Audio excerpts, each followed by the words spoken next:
If you're coming to Disneyland and you only have a single day, what are the rides that you absolutely must do at Disneyland? That's what we're here to talk about, so let's get going.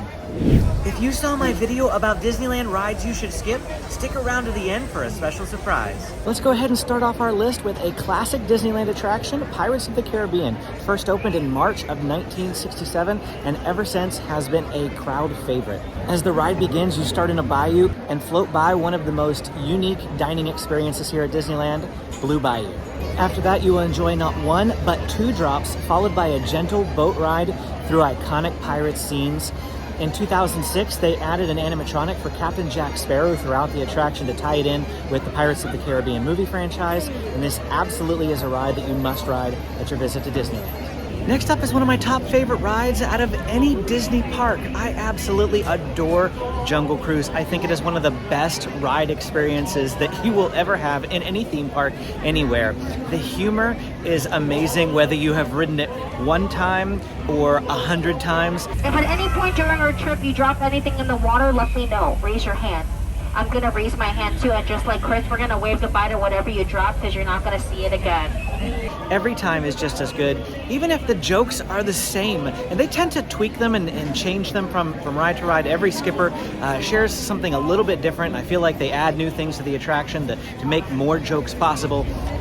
But you know, even if it's the same old, it's still an amazing experience. And my favorite phrase of ever. The backside of water! Woohoo! O2H! The next attraction that must be on any visitor's must-ride list is Haunted Mansion. Here at Disneyland, our Haunted Mansion is quite special. Every September through December, we get a Halloween layover called Haunted Mansion Holiday, which features Jack Skellington, Oogie Boogie, and a variety of other characters that is both a mashup between Halloween and Christmas, and it's there all holiday season long. Additionally, inside you'll find the Hatbox Ghost, an original Happy Haunt from 1969 that was removed shortly thereafter, but it was a fan favorite, and in 2015 they brought it back with updated animatronics and effects. And you can find that here at Haunted Mansion. The next attraction that you must absolutely ride here at Disneyland is Snow White's Enchanted Wish. Snow White's Scary Adventure was an opening day attraction here at Disneyland back in 1955. And in 2021, it received a huge makeover, updated it with new animatronics and new scenes, and it's absolutely a ride that you must do, especially if you haven't been back to Disneyland since before then. The mine scene in the new attraction is reminiscent of the Seven Dwarfs Mine Train at Walt Disney World in the Magic Kingdom, and I just love the new look to Snow White's Enchanted Wish. The Indiana Jones Adventure here at Disneyland is a unique ride that you can only find at Disneyland. While it does share a track system with Dinosaur over in Disney's Animal Kingdom down in Florida, Indiana Jones is unique to Disneyland here, and it just reopened a couple of days ago after an extensive refurb to fix some broken parts and to update and add some new effects. It is unlike anything you have ever experienced, I assure you. It's absolutely fantastic, and it needs to be on your list of rides to ride the next time you visit Disneyland. I just got off the ride for the first time since the refurb, and if it's possible, I think that they've made it a little bit faster and a little bit jerkier as well. And James thought the same thing. It just seemed to toss you around a lot more. I definitely see why it's a 46-inch height requirement here at Disneyland compared to Dinosaur and Disney World only being a 40-inch height requirement. This list wouldn't be complete without my all-time favorite Disney ride in any Disney park, Star Wars Rise of the Resistance. It is the most immersive experience that Disney has ever created. It features 3 pre-shows along your wait that help break up the monotony of standing in line and really help you feel a part of the attraction. At one point you go up into space, and we got stuck there once, and my son looked up at me and says, "How are we going to get back down to Earth?" It's just so believable and amazing. You have to do Star Wars Rise of the Resistance. It also has one of the longest wait times in the park, and so because of that, I highly recommend purchasing the individual lightning lane to help you bypass the line. An alternative choice is to rope drop the attraction, but you'll be missing out on what I call the golden hour, which is from 8 a.m. to 9 a.m., the perfect time to be riding rides. If you want more time-saving tips like that, check out the video in the description. After you watch this video, you can watch that one. But absolutely, you need to be riding Star Wars Rise of the Resistance on your next visit to Disneyland. If your argument is, but Trevor, I am not a big Star Wars person. Neither is my wife, Amy, but we literally just rode that ride a little bit earlier today for the first time in like a year, and she got off all smiles and says, I forgot why I love that ride so much. We're going to talk about this next one in this nondescript place behind me. Which one? Mickey and Minnie's Runaway Railway. Why are we standing here? Well, because Toontown just reopened today, and Toontown is a madhouse, and I am not going to attempt to film there. But Mickey and Minnie's is the newest attraction here at Disneyland, and even if you have ridden its counterpart in Hollywood Studios in Florida, you need to ride the Disneyland version. They did add an extra scene, albeit it's not that large, but our queue is amazing. It's interactive, immersive. There's so much to look at, so much to read, so much to learn in our queue here at Disneyland's Mickey and Minnie's Runaway Railway. While you're there, check out the newly reopened Toontown. They've rethemed Gadget's Go Coaster to Chip and Dale's Gadget Coaster. They've opened Cafe Daisy, which has some treats that kids are going to love. You want to make sure that Mickey and Minnie's Runaway Railway is on your list of rides that you must ride the next time you visit.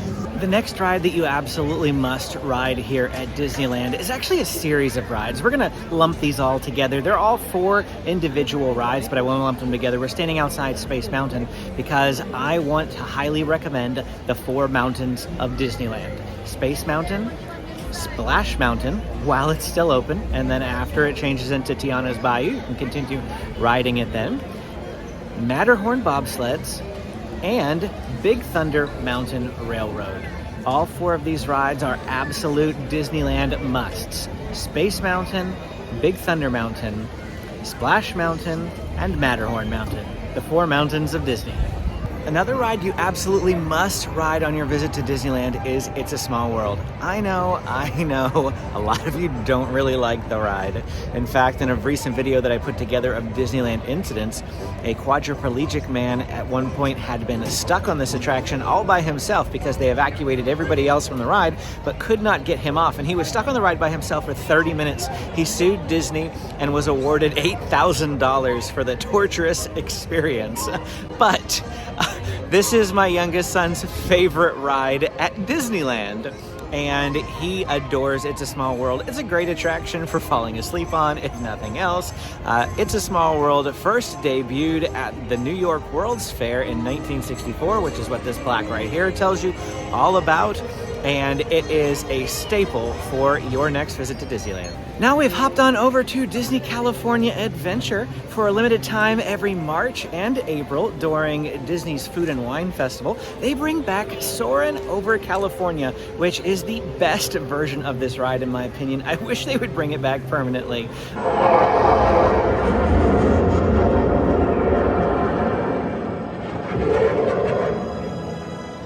But other times of the year, it's Soarin' over the world, and this is absolutely an attraction that you must do. It does lift up high into the air, so some people with a fear of heights may be afraid to ride this, but during the ride, they blow scents past you, and the transitions on screen are just amazing, and I just love this ride. I can't really explain any more than that. You just have to come and do it for yourself. This next ride is probably going to make a lot of people groan, but just hear me out, okay? Behind me is The Little Mermaid, Ariel's Undersea Adventure. It is my youngest son Benjamin's favorite ride in the entirety of Disney California Adventure.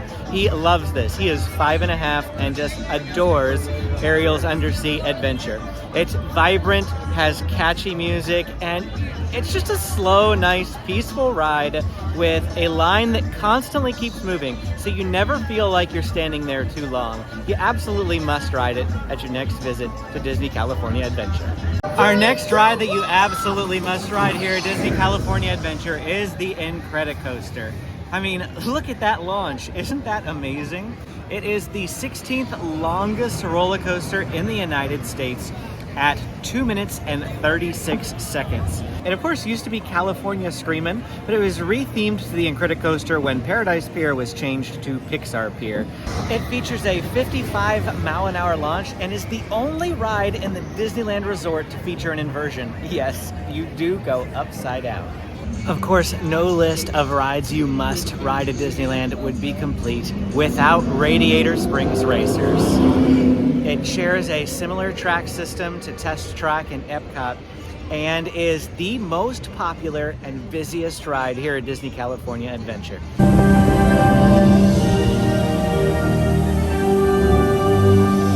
A lot of people come and rope drop this attraction. I would highly recommend against that.